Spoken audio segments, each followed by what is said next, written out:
పులివెందుల ఎమ్మెల్యేగా జగన్మోహన్ రెడ్డి మొన్న ఎన్నికల్లో అయితే గెలవడం జరిగింది. సరే, గతంతో పోలిస్తే దాదాపుగా 30,000 40,000 మెజారిటీ తగ్గింది అనుకుంటే అది వేరే విషయం.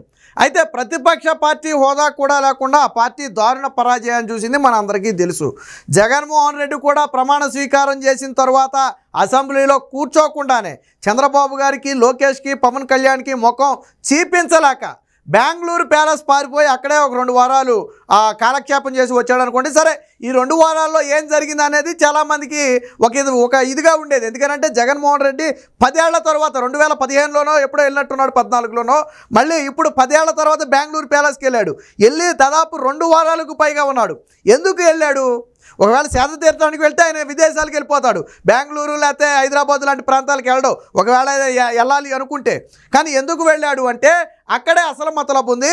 జగన్మోహన్ రెడ్డి రాజకీయంగా వచ్చే అంటే ఈ 5 ఏళ్ల పాటు ఏ విధంగా వ్యవహరించాలనే దాని మీద ఒక వ్యూహరచన చేయడం కోసం వెళ్ళినట్టుగా తెలిసింది. ఇందులో భాగంగా జగన్మోహన్ రెడ్డి పులివెందుల నుంచి రాజీనామా చేయాలని ఒక నిర్ణయానికి వచ్చినట్టుగా ఒక సమాచారం. ఎస్, నమ్మడానికి ఆశ్చర్యంగా ఉన్నా, వినడానికి ఆశ్చర్యంగా ఉన్నా, వాస్తవానికి అది జరిగింది అనేది ఇప్పుడు ప్రధానంగా నడుస్తున్నటువంటి వార్త. నిప్పులేనిదే పొగరాదు అన్నట్టుగా వాస్తవానికి అసలు ఈ ఆలోచన వచ్చి ఉండబట్టే కేవలం జగన్మోహన్ రెడ్డే కాదు, తనకు సన్నిహితంగా ఉన్నటువంటి ఒక 5-6 మంది ఆ రెడ్డిలను కూడా పిలిపించుకుని జగన్మోహన్ రెడ్డి తన చుట్టూ ఉన్నారు కదా, సజ్జల భార్గవరెడ్డి, సజ్జల రామకృష్ణారెడ్డి, వైవి సుబ్బారెడ్డి, విజయసాయి రెడ్డి, పెద్దిరెడ్డి రామచంద్రారెడ్డి, సో ఈ రెడ్డి అందరూ ఉన్నారు కదా, వీళ్ళందరితో బెంగళూరు ప్యాలెస్లో కూర్చుని తీక్షణంగా ఆలోచించి ఒక నిర్ణయానికి వచ్చారు. మరి అయితే జగన్మోహన్ రెడ్డి అక్కడ రాజీనామా చేస్తే ఏం చేద్దాం అనుకుంటున్నాడని మీకు అనుమానం రావచ్చు. ఎంపీగా పోటీ చేయాలనే ఆలోచనలో ఉన్నాడు. ఎక్కడి నుంచి? కడప నుంచి. అంటే అవినాష్ రెడ్డితో కడప ఎంపీగా రాజీనామా చేయించి అక్కడ నుంచి జగన్మోహన్ రెడ్డి పోటీ చేయాలి. మరి పులివెందుల నుంచి ఎవరు పోటీ చేస్తారు అంటే భారతీ రెడ్డి లేదా విజయమ్మ పోటీ చేయాలని భావిస్తున్నట్టు తెలుస్తుంది. బట్ విజయమ్మ ససేమిరా పులివెందుల నుంచి వైసీపీ తరఫున పోటీ చేయదు. మనం చూసాం కదా, ఎన్నికల ముందు కూడా షర్మిల గెలుపు కోసం పిలుపునిచ్చింది. రాజశేఖర రెడ్డి కూతురుగా షర్మిలను ఆదరించండి, ఓటు వేసి గెలిపించండి అని చెప్పి అమెరికాలో ఉండి కూడా పిలుపునిచ్చింది. జగన్మోహన్ రెడ్డి పక్షాన ప్రచారం చేయమని అడిగితే ఎవరికి చెప్పా పెట్టకుండా అమెరికా వెళ్ళిపోయింది ఆవిడ. జగన్మోహన్ రెడ్డి కూడా తెలియకుండానే అమెరికా వెళ్ళిపోయింది. సో కాబట్టి జగన్మోహన్ రెడ్డి తరఫున పోటీ చేస్తుంది, ఆ పార్టీ తరఫున పోటీ చేస్తుంది అనేది హైలీ ఇంపాసిబుల్. ఇకపోతే భారతీ రెడ్డి, మరి ఎందుకు జగన్మోహన్ రెడ్డి నిర్ణయం తీసుకున్నాడు? ఎందుకు తీసుకున్నాడు అంటే ప్రతిపక్ష పార్టీ హోదా కూడా లేదు. సో రేపు అసెంబ్లీలో దాదాపుగా 5 ఏళ్ల పాటు ఏడాదికి 2 సార్లు 3 సార్లు అసెంబ్లీ సమావేశాలు జరిగినా జగన్మోహన్ రెడ్డి ఆ సమావేశాల్లో నిలబడలేడు. అలాగని అసెంబ్లీకి వెళ్ళకపోతే పారిపోయామంటారు, అసెంబ్లీకి వెళితేనేమో ఏకేస్తారు. అందుకని ఏం చేయాలి జగన్మోహన్ రెడ్డి? ఎమ్మెల్యేగా ఉండి అసెంబ్లీకి వెళ్లకుండా ఉండటం కంటే ఎంపీగా వెళ్ళిపోయి ఢిల్లీలో కేసుల మాఫీ కోసం చక్రం తిప్పుకోవచ్చు. ఇక్కడ భారతీ రెడ్డిని నిలబెడితే పార్టీని చూసుకుంటుంటుంది, నేను అక్కడ కేసులు చూసుకుంటుంటాను, 5 ఏళ్ల తర్వాత ఎలాగా మళ్ళీ మనమే గెలుస్తామని చెప్పి ఒక నమ్మకంతో ఏం చేశాడంటే ఆయన ఈ నిర్ణయం తీసుకుంటున్నట్టుగా సమాచారం. ఇది మనం చెబుతున్నది కాదు, వైసీపీకి అత్యంత అనుకూలంగా ఎప్పుడూ జాకీలేసే కొన్ని మీడియా సంస్థలే ఒక క్వశ్చన్ మార్కు పెట్టి వేసినటువంటి వార్త. అంటే జగన్మోహన్ రెడ్డి చిన్నగా లీకులు ఇస్తున్నాడు. వాస్తవానికి నిన్న రాజశేఖర రెడ్డి జయంతి సందర్భంగా చెబుతాడేమో అని అనుకున్నారు, బట్ చెప్పలేదు. మేబీ ఆయన ఇంకా కొద్దిగా టైం తీసుకుంటున్నాడా లేదా ఎవరు ఇక్కడ అభ్యర్థిగా ఎమ్మెల్యే అభ్యర్థిగా పోటీ చేయాలనే దాని మీద స్పష్టత లేక ఆగుతున్నాడో తెలియదు. కానీ లేదా ఇప్పుడు 4 రోజులు గడవక ముందే రాజీనామా చేస్తే చంద్రబాబు నాయుడికి భయపడ్డాడు అని చెప్పి హేళన చేస్తారని ఆగుతున్నాడో తెలియదు. కానీ జగన్మోహన్ రెడ్డి అయితే రాజీనామా యోచనలో ఉన్నాడు. దానికి ప్రధానంగా ఒకటే కారణం, ఇక్కడ అసెంబ్లీలో వాళ్ళని ఎదుర్కోలేడు. ఎందుకంటే అప్పట్లో ఇష్టం వచ్చినట్టు మాట్లాడారు అసెంబ్లీలో. ఈవెన్ భువనేశ్వరి గారు లాంటి వాళ్ళు అసెంబ్లీలో లేని, రాజకీయాలతో సంబంధం లేని మహిళల పట్ల కూడా దారుణమైన వ్యాఖ్యలు చేయించాడు. ఈరోజు రేపొద్దున జగన్మోహన్ రెడ్డి అక్కడ నిలబడితే కింద నుంచి పైదాకా కడిగేస్తారు. మన భాషలో చెప్పాలంటే ఇంకో భాష కూడా చెప్పొచ్చులే, కానీ బాగోదని చెప్తున్నా. కాకపోతే ఏంటంటే కింద నుంచి పైకి కడిగేస్తారు జగన్మోహన్ రెడ్డిని.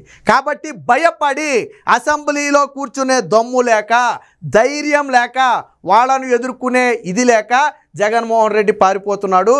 అది కూడా ఎంపీగా పారిపోతే ఢిల్లీలో లాబియింగ్ చేసుకుని ఎలాగోలోన కాళ్ళ మీద వేళ్ల మీద పడి కేసుల నుంచి అయితే తప్పించుకోవచ్చు. ఎందుకంటే ఎలాగా ఎన్డీఏ కూటమిలో బీజేపీ కూడా భాగస్వామ్యంగా ఉంది కాబట్టి అక్కడ బీజేపీని సవరదీస్తే ఇక్కడ కేసులు కదలకుండా ఉంటాయనే ఒక ఉద్దేశంతో జగన్మోహన్ రెడ్డి ఆలోచిస్తున్నట్టు తెలుస్తుంది. రెండోది, ఒకవేళ జగన్మోహన్ రెడ్డి మీద ఉన్నటువంటి సిబిఐ ఈడీ కేసులు కదిలినా కదలకపోయినా రాష్ట్రంలో కేసులు మాత్రం ఖాయంగా కదులుతాయి. ఎందుకంటే జగన్మోహన్ రెడ్డి చేసినటువంటి అవినీతి, even liquor, sand, wine, mine అని అంటే తేడా లేకుండా చేసినటువంటి స్కాములన్నీ బయటకు రాబోతున్నాయి. ఖచ్చితంగా జగన్ రెడ్డి మెడకు చుట్టుకోబోతున్నాయి.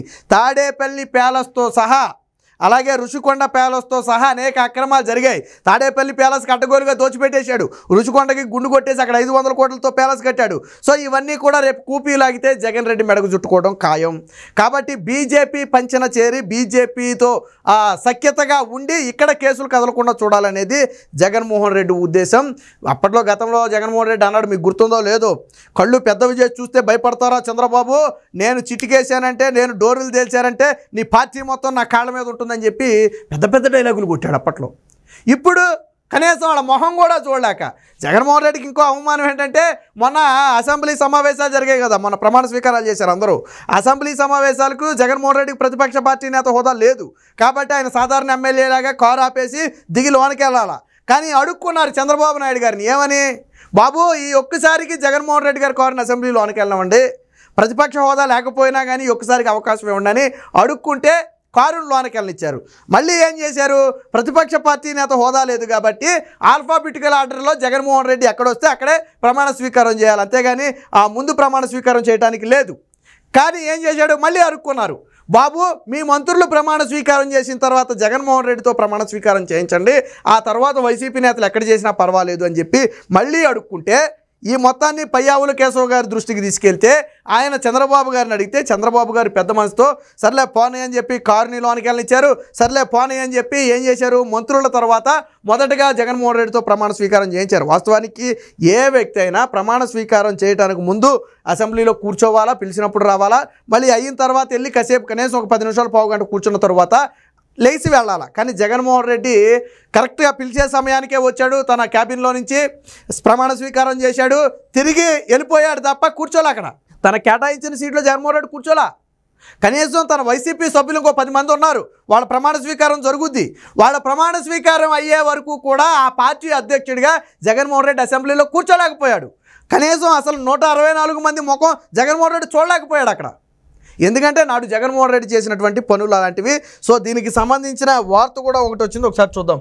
ఎమ్మెల్యే పదవికి జగన్ రాజీనామా, అవినాష్ రెడ్డితో రాజీనామా చేయించి కడప ఎంపీగా పోటీ చేసే యోచన, పులివెందుల నుంచి విజయలక్ష్మి లేదా సతీమణి భారతీయులను దింపే ఆలోచన, విపక్ష హోదా లేకపోవడంతో రాజకీయ భవిష్యత్తుపై మాజీ సీఎంకు ఆందోళన, చంద్రబాబును ఎదుర్కోలేమనే ఆవేదన, ఢిల్లీలో ఉంటే కేసులను మేనేజ్ ఛాన్సు, వైఎస్ జయంతి సందర్భంగా ప్రకటించే అవకాశం ఉందని అన్నారు కానీ వాస్తవానికి అది ప్రకటించలేదు. బట్ ఇందులో ఒకవేళ రేపు ఇంకో ఆలోచనలో కూడా ఉంది, ఒకవేళ పొరపాటున జగన్మోహన్ రెడ్డి మీద సిబిఐ ఈడీ కేసులు కానీ బయటకు వచ్చి ఆయన జైల్లోకి వెళ్తే పార్టీని నడపాలి ఇక్కడి నుంచి.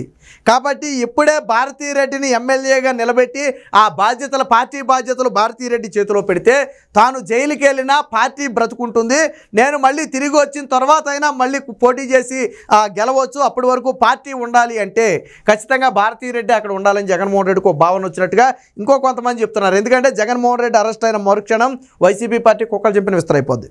పార్టీని లాక్కోవడానికి ప్రయత్నించే వాళ్ళు ఉన్నారు, పార్టీ నుంచి బయటికి వెళ్ళిపోవడానికి సిద్ధంగా ఉన్న వాళ్ళు కూడా చాలామంది ఉన్నారు. కాబట్టి పార్టీ అనేది పూర్తిగా కుక్కలు చింపిన విస్తరగా మారుతుంది. అలా జరగకూడదు అంటే ఇప్పుడే పార్టీ పగ్గాలు మొత్తం కూడా భారతీరెడ్డి చేతిలో పెట్టాలి, తాను ఎంపీగా ఉండాలి. ఒకవేళ అరెస్ట్ అయినా ఇక్కడ రాష్ట్రంలో పార్టీకి వచ్చినటువంటి ఇబ్బంది ఏమీ లేదు. ఆల్రెడీ జగన్మోహన్ రెడ్డి చెప్పాడు కొన్ని రోజుల తర్వాత ఓదార్పు యాత్ర చేస్తానని. ఆ ఓదార్పు యాత్రను కూడా భారతీరెడ్డి చేత చేయించాలని ఒక కుట్రకు జగన్మోహన్ రెడ్డి తెరదీశాడు. ఒకవేళ అనుకున్నదే నిజమైతే ఖచ్చితంగా ఈ 5 ఏళ్లలో జగన్మోహన్ రెడ్డి కేసులు కొలిక్కి రావటం ఖాయం అనేది ఒక అంచనా. ఎందుకంటే సుప్రీంకోర్టు తీర్పులు కూడా ఆ విధంగానే ఉన్నాయి. కాబట్టి జగన్మోహన్ రెడ్డి అసెంబ్లీలోనూ వాళ్ళని ఎదుర్కోలేడు, అలాగని చెప్పి అసెంబ్లీలో పోని ఉండి కూర్చోలేడు. కాబట్టి భారతీరెడ్డికి పగ్గాలిస్తే అన్ని రకాలుగా ఉపయోగపడుతుందని ఒక ఉద్దేశంతో జగన్మోహన్ రెడ్డి వచ్చినట్టు తెలుస్తుంది. మరి అవినాష్ రెడ్డితో రాజీనామా చేయిస్తే అవినాష్ రెడ్డికి ఏమిస్తారనేది మనకైతే తెలియదు. వాస్తవానికి అసలు ఇప్పుడు Jaganmohan Reddy off the record చెప్తున్నాడంట, అవినాష్ రెడ్డి వల్లే మనం సగం చచ్చిపోయాం కడప కోట్లకు మొత్తం బేట్లే కదా, ఎంటైర్ రాజశేఖర రెడ్డి దగ్గర నుంచి తీసుకుంటే కడప కంచుకోట వాళ్ళకి, కానీ ఈరోజు కోటలకు మొత్తం కూడా బీటలు వారాయి అంటే కేవలం అవినాష్ రెడ్డి చేసినటువంటి పని వివేక హత్య కేసే. కాబట్టి ఇప్పుడు జగన్మోహన్ రెడ్డి అవినాష్ రెడ్డి మీద కూడా కొంచెం విసుక్కుంటున్నాడని చెప్పి ఒక వార్త. ఏది ఏమైనా మొత్తంగా జగన్మోహన్ రెడ్డి అసెంబ్లీలో చంద్రబాబు గారిని ఎదుర్కోలేడు, ఎదుర్కొనే దమ్ము లేక ప్రతిపక్ష హోదా కూడా లేకపోవడంతో ఇప్పుడు రాజీనామా చేసే ఆలోచనగా ఉన్నట్టుగా తెలుస్తుంది. సో ఈ వార్తలు ఎంతవరకు నిజమనే తెలియాలంటే వైసీపీ నేతలు స్పందించాలా లేదా కొద్ది సమయం వేచి చూడాలా?